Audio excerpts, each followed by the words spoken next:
رسول اللہ صلی اللہ علیہ وسلم جو عظیم دین ہمارے پاس لے کر آئے، ان کا ایک بنیادی اور اہم ترین مشن یہ تھا کہ لوگ اللہ کی طرف واپس پلٹ آئیں۔ ہر پیغمبر کا یہی مشن تھا، ہر رسول کا یہی مقصد تھا، ہر نبی اسی لیے دنیا میں تشریف لایا تھا۔ لیکن کیا وجہ ہے کہ ہم اپنی زندگی میں اللہ کی طرف پلٹ کے آتے ہیں، پھر واپس لوٹ جاتے ہیں، گناہوں کو چھوڑنا چاہتے ہیں، لیکن وہ ہے کہ ہماری جان نہیں چھوڑتے، جرائم سے کنارہ کشی کرنا چاہتے ہیں، لیکن پھر انہی کے اندر الجھ جاتے ہیں، خطاؤں سے توبہ کرتے ہیں، پھر اسی وادی میں اور اسی خارزار میں واپس پلٹ آتے ہیں۔ آج اللہ کی توفیق سے اسی موضوع پر گفتگو ہوگی کہ ہم سے ایک پاکیزہ زندگی، مطہر زندگی، تزکیہ والی زندگی مستقل بنیادوں پہ شروع کیوں نہیں ہو پاتی؟ گناہ چھوڑ کے بار بار ان کو ہم دوبارہ منہ کیوں لگاتے ہیں؟ اس کی سب سے پہلی اور سب سے بنیادی وجہ علماء تزکیہ اور علماء دین کے ہاں اسے کہا جاتا ہے احتکار الذنوب، گناہوں کو حقیر سمجھنا، یہ سمجھنا کہ مجھ سے چھوٹی سی تو ایک غلطی ہوئی ہے، اس سے کیا قیامت ٹوٹ پڑے گی۔ آج کا نوجوان یہ سوچتا ہے کہ میں نے فیس بک پہ 5-10 منٹ کے لیے ایک گندا کلپ دیکھ لیا تو اس سے کیا فرق پڑ گیا، میں نے واٹس ایپ پہ ایک فحش منظر نامہ آگے سینڈ کر دیا، بھیج دیا، تو اس سے کیا مصیبت آن پڑی ہے۔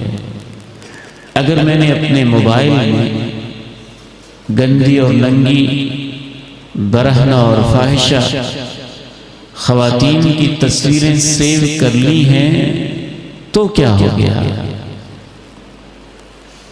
اگر ایک آدھ نماز چھوٹ گئی ہے تو کون سی قیامت آ گئی ہے؟ اگر میں ماں باپ کے آگے سے اونچا بول ہی بیٹھا ہوں تو پھر کیا ہوا؟ تو ایک بہت بنیادی وجہ کہ ہم گناہوں کو معمولی سمجھتے ہیں۔ آئیے شریعت کی روشنی میں دیکھتے ہیں کہ جب انسان گناہوں کو معمولی سمجھتا ہے تو گناہ اس کی زندگی کے اوپر کتنے بڑے بڑے اثرات مرتب کرتے ہیں۔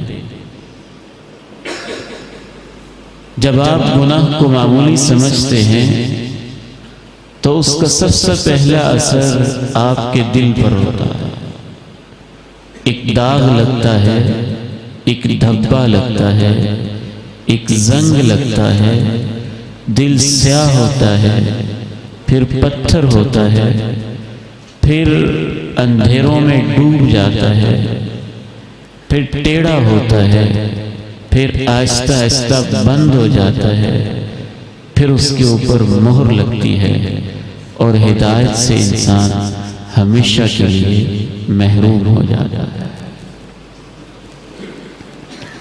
کَلَّا بَلْ رَانَ عَلَىٰ قُلُوبِهِم مَّا كَانُوا يكسبون كلا إنهم عن ربهم يومئذ لمحجوبون ثم إنهم لصالوا الجحيم. ان کے دلوں پہ انہی کی حرکتوں کی وجہ سے زنگ لگ گیا.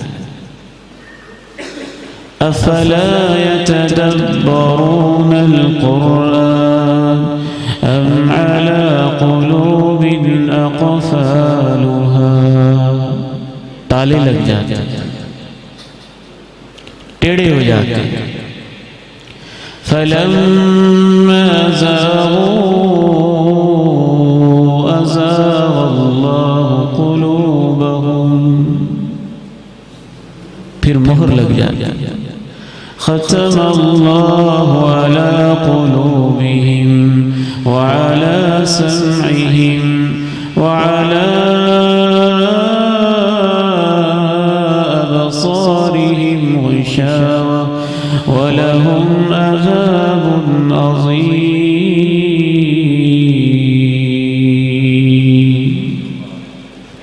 پھر دل اندھیروں میں ڈوب جاتا ہے. اتنے اندھیرے ہو جاتے ہیں. اگر ان روشنیوں کو بند کر دیا جائے اور گھوٹ اندھیرے اور تاریکیوں کے اندر ہم ڈوب جائیں حتیٰ کہ مجھے اپنا ہاتھ بھی دکھائی نہ دے, اپنے ہاتھ کی بھی پہچان نہ ہو, دل اتنے اندھیروں میں ڈوبتے ہیں اور پھر دل اندھے ہو جاتے ہیں. او كظلمات في بحر اللج يغشاه موج من فوقه موج من فوقه سحاب ظلمات بعضها فوق بعض إذا أخرج يده لم يكد يراها ومن لم يجعل الله له نورا فما له من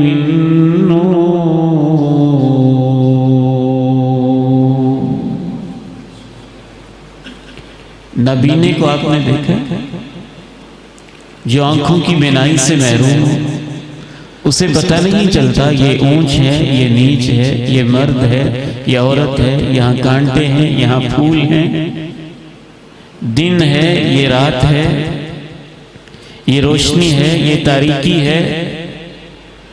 اللہ کا قرآن کہتا ہے جو آنکھوں سے نابینا ہے اصل اندھا وہ نہیں ہوتا, اصل اندھا وہ ہوتا ہے جو دل کا نابینا ہے. فَإِنَّهَا لَا تَعْمَى الْأَبْصَارُ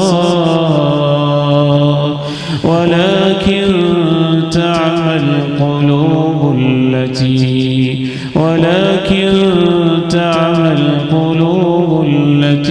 فِي الصُّدُورِ. جو آنکھوں کا اندھا ہے اسے آپ کانوں سے سنوا سکتے ہیں. جو آنکھوں کا اندھا ہے وہ سن کر بھی 40 سال پرانی آواز کو پہچان جاتا ہے. جو آنکھوں کا اندھا ہے اسے آپ ہاتھ پکڑ کے چلا لیتے ہیں. جو آنکھوں کا اندھا ہے وہ ٹچ کر کے چیز کو محسوس کر لیتا ہے. جو آنکھوں کا اندھا ہے وہ زبان سے ٹیسٹ کر کے چیز کی حقیقت کو پہچان جاتا ہے. جو آنکھوں کا اندھا ہے اس کے لیے ایسے سسٹم موجود ہیں کہ وہ اپنی اس سسٹم کو سیکھنے کے بعد موبائل بھی چلا لیتا ہے, لیپ ٹاپ بھی چلا لیتا ہے, کتابیں بھی پڑھ لیتا ہے, ایم اے بھی کر لیتا ہے, پی ایچ ڈی بھی کر لیتا ہے, اور بہت سارے نابینے پروفیسر بھی بن جاتے ہیں. خود میرے ایسے دوست کلیگ رہے ہیں, ہمارے ساتھ پڑھاتے رہے ہیں. لیکن جس کا دل اندھا ہو جائے وہ اتنا اندھا ہوتا ہے اس سے اچھائی اور برائی کی پہچان اس کے دل سے ختم ہو جاتی ہے. ماں روتی ہے اسے سنائی نہیں دیتا، بہنیں چیخیں مارتی ہیں لیکن اسے سجھائی نہیں دیتا، معاشرہ تڑپ تڑپ کے رہ جاتا ہے لیکن مجال ہے کہ اس کے دل کی آنکھیں بند ہیں، اس پہ کوئی اثر ہی ہو جائے۔